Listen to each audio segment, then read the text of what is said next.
So, a new console generation is upon us, and as gamers we're all asked which system we want to stick our flag into and declare as our system of choice.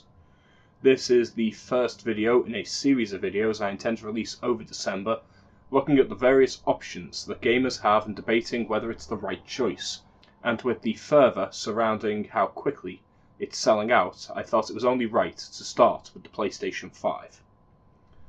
First things first, the price point on this console is the most obvious issue. While its initial release here in the UK had it set at £450, which is no chump change, if you want one before Christmas you'll be lucky to get it for less than £800 on eBay, and some sites see people selling them for as much as £1,000. There's an organised scalper group online using bots to buy as many consoles as possible that has apparently acquired over 3,000 PlayStation 5 systems, and they're dictating the current price like a horrid little leech. So, here's my first statement. Do not buy from scalpers. If you're stupid enough to spend £1,000 on a PlayStation 5, you deserve to be taken advantage of. It's a games console, not a kidney transplant. You don't need it, you just want it. Give it 2 months and you'll be able to walk into any major retailer and just buy it off the shelf for its initial retail price. If you want to stop scalpers from doing this shit, you hit them where it hurts, the wallet. Refuse to buy a PlayStation 5 for more than £400 unless it's a brand new one that you're buying in a shop from an official retailer where you can return it should it break, where your warranty will actually mean something. Make the tens of thousands of pounds that these scalpers have spent trying to corner the market into a wasted effort. If you buy from a scalper, you're only rewarding this behaviour, so be patient and wait for the system to be readily available. Sony isn't going to stop production anytime soon. You don't have to wait for very long. So, with that out of the way, we can actually talk about the system. £450 might sound like a lot, but it's actually quite reasonable considering what's in the console. It's quite a decent bit of kit. I personally think the PlayStation 5 is the clear choice for this generation, and I know that's a bit of a spoiler for a series I've only just started, but still.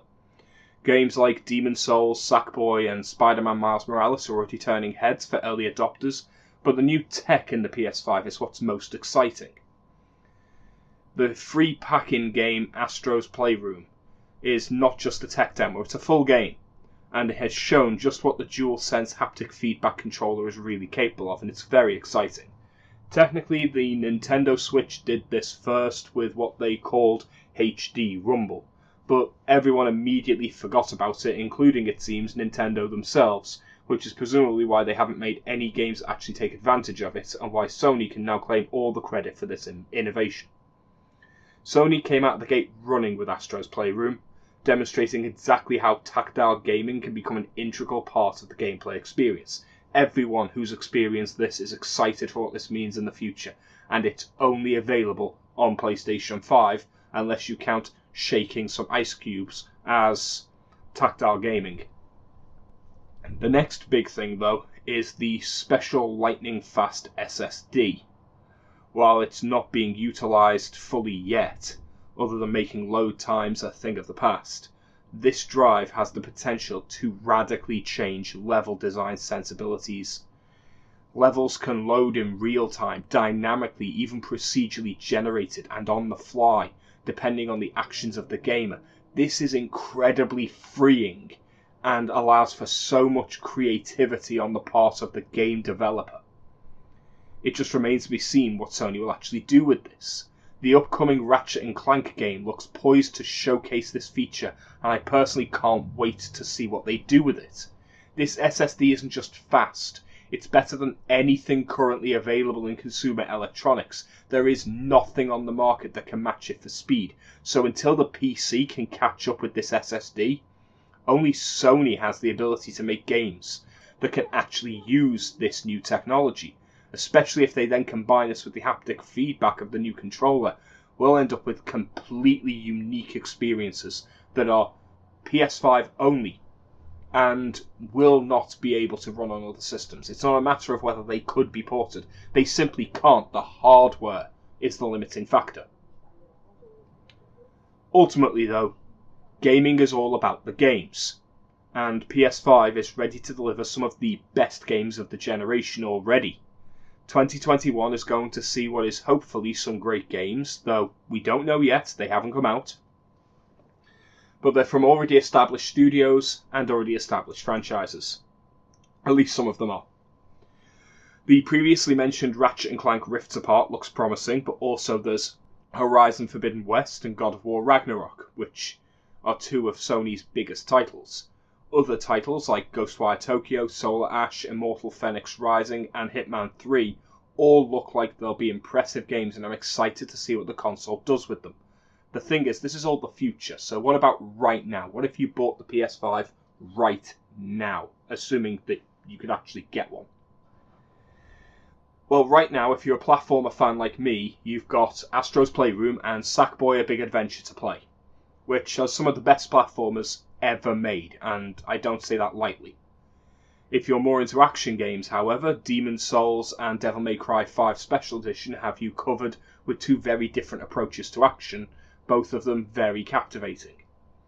Spider-Man and Assassin's Creed Valhalla fill the open world sandbox hole quite well and are both very competent games. Spirit of the North is a nice little hidden gem too that I would recommend people check out. There's plenty to play right now if you want to be assured of the value prospect in this console. But it's not just these few new games. PlayStation 5 is completely backwards compatible with the PlayStation 4, with the exception of a couple of small games that require peripherals, like the singing games, but no one really cares about those. So all your old favourites are still going to be playable. If you're not a PlayStation gamer though, and you don't own a PS4, there's never been a better time to become a PlayStation gamer, because if you get a PlayStation 5 and a PlayStation Plus subscription, you will immediately gain access to the PlayStation Plus collection, which is a selection of 20 PS4 blockbusters, some of which were PlayStation 4 exclusives.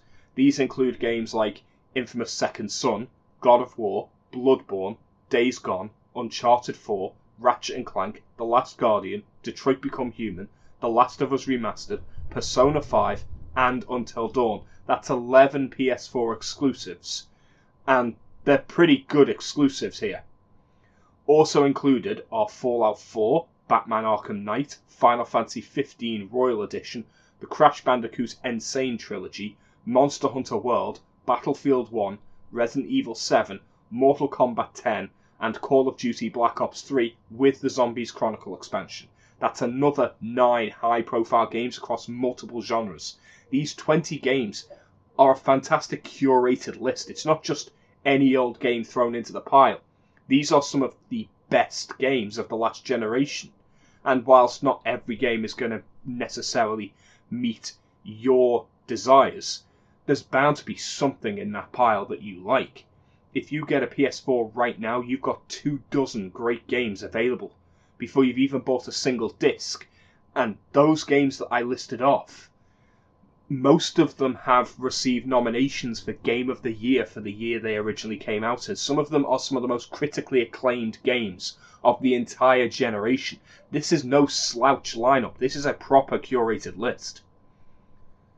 So what is the PS5 then? Well, it's got an innovative SSD drive, a new revolutionary controller, and a library of some of the best games of the last generation available at launch, with new exciting games coming, and a few new great games that people are having a lot of fun with. This has to be a slam dunk, right? The PS5 has pretty much won the generation out the gate, hasn't it? Surely. Well, it's certainly my pick. I feel the PlayStation 5 has done enough to secure my purchase, and I don't imagine they're going to be able to screw this up. But we should at least look at the other systems. Hopefully, you'll catch my next video as I talk about the PS5's main competitor and see if they can actually give them a challenge this time. Until then, thanks for watching.